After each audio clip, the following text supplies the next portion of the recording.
Mr. GREENAN, good morning, everybody, and thank you for joining us for this on-the-record conference call on PEPFAR and the 15th anniversary. We have with us this morning Ambassador-at-Large Deborah L. Birx. She is the U.S. Global AIDS Coordinator and U.S. Special Representative for Global Health Diplomacy. Ambassador Birx oversees the implementation of the U.S. President's Emergency Plan for AIDS Relief, or popularly known as PEPFAR, and she's here to speak about the exciting new HIV treatment results that PEPFAR released this morning, and what the program is poised to accomplish as it marks its 15th anniversary this month. So we'll start with Ambassador Birx. I turn it over to you. Ambassador Birx, thank you and good morning, everyone. I'm going to be very brief so that I can get to your questions and answers, but I think many of you know that in January, 15 years ago, President Bush at the State of the Union announced this new and exciting program that no one had envisioned previously of a U.S.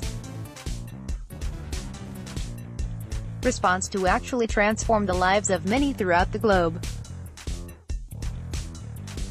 And this, within the next 2 weeks, is really marking the anniversary of the congressional legislation that authorized and appropriated PEPFAR. So I think many of you remember those dark days 15 years ago, of course across many resource-limited settings but very dramatically on the continent of Africa, where less than 50,000 individuals total had access to treatment. And of course, many of those were the more affluent in Africa. And so today we announce 14 million men, women, and children on treatment. That's twice as many as we had just 4.5 years ago, and I think it shows that despite our flat budget, through our work with the countries and work with partners, we've really dramatically increased the effectiveness of the program. And so we've not only saved those 14 million lives, those are mothers and daughters and fathers and school teachers and sons, but we've also accelerated our prevention interventions. And so this month with the 15th anniversary, we continue to have remarkable and strong bipartisan support, and we've spanned 3 presidential administrations and 8 Congresses, all of which have spoken to the importance of PEPFAR, and I think you know under the leadership of President Donald Trump, and really importantly the generosity of the American people, which we take very seriously.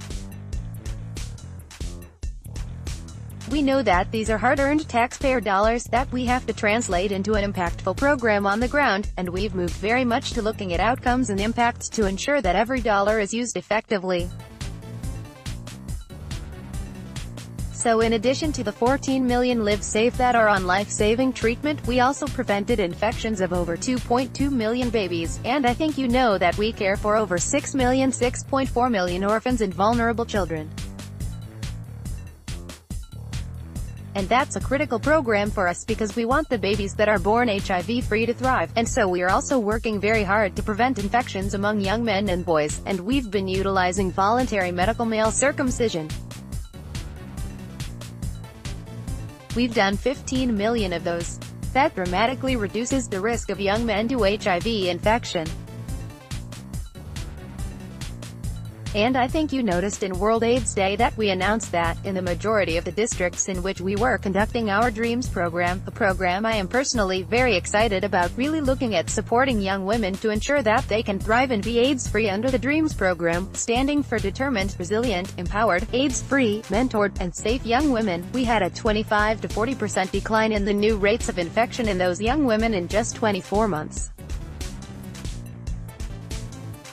And so we are excited to continue that program and expand that program over the next year with our fiscal year 18 budget.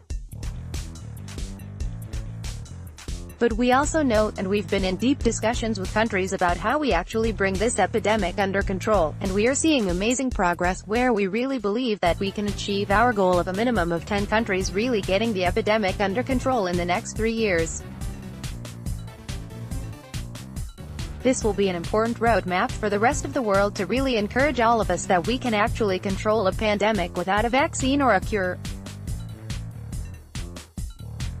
We want a vaccine and a cure, and I know NIH is closely working on developing an HIV vaccine and a cure, which would be important for both elimination and then a potential eradication of HIV. But on our road to getting to those important milestones, we are poised to actually get to a point where the epidemic is no longer expanding. Tomorrow we have a great celebration on the Hill between 4 o'clock to 6 o'clock in Birx and in 419, really recognizing the bipartisan support that we've had in Congress through these 8 Congresses. And so I'm going to stop there so that you'll have time to ask questions. Mr. Greenan, all right. Thank you very much, Ambassador. And so now we'll move over to the question period. If anyone has any questions, they should indicate that interest now. Operator, ladies and gentlemen, if you do wish to ask a question, please press asterisk and then 1 on your touch-tone phone. You'll hear a tone indicating you've been placed in queue, and you may remove yourself from the queue by pressing the pound key. Again, it's asterisk and then 1. And currently, no questions from the phone lines. Give it a minute here, and again, it's asterisk 1. And no questions.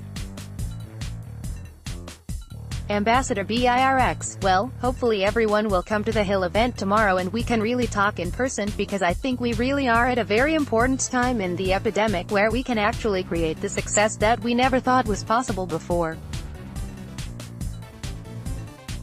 Mr. Greenan, okay. Well, if we don't have any questions, then we will conclude. I thank you, Ambassador Birx, for taking the time this morning to speak with us, and we'll have a transcript out of this. If there are any follow-up questions, we're also happy to take them through the press office. Thank you, everybody, for joining us this morning.